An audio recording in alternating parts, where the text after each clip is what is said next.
Avec nous aussi tous les mercredis sur BFM Business au cœur d'Intégral Bourse, les équipes de Prime Finance sur les matières premières ou les matières agricoles.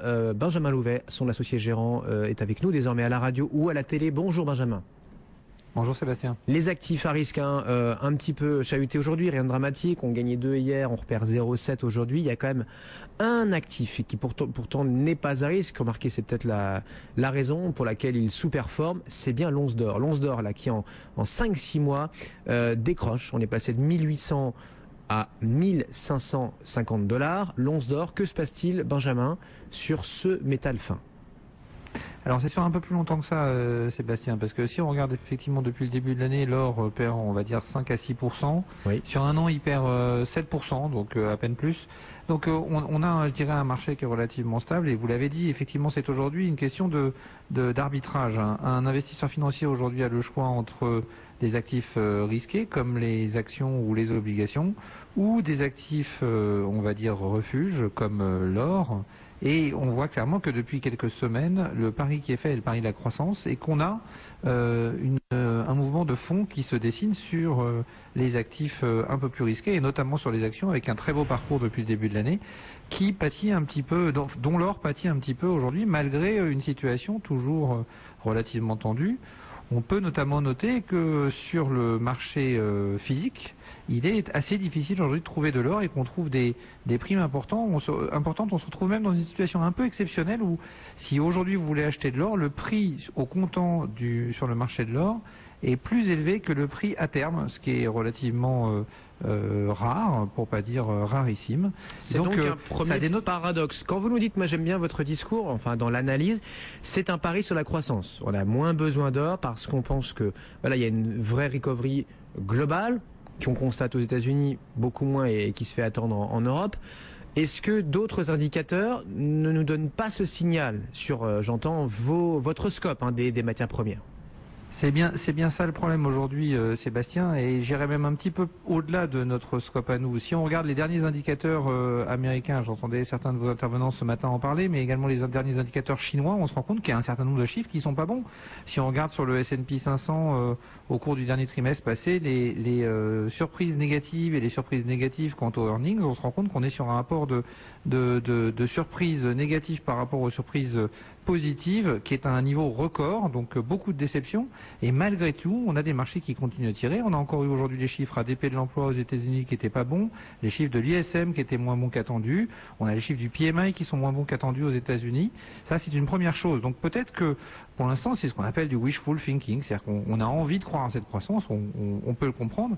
Maintenant, quand on regarde les autres indicateurs, et notamment vous en parliez, les indicateurs dans notre secteur cette fois-ci, que représentent notamment les métaux de base et les énergies, force est de constater que les métaux de base et les énergies, elles, ne remontent pas dans les mêmes proportions que les actions.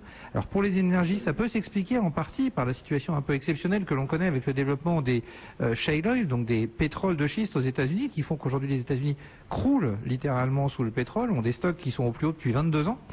Mais sur les métaux de base, on n'est pas dans la même situation et on devrait donc voir des cours des métaux de base être relativement tendus si la reprise et la croissance étaient avérées.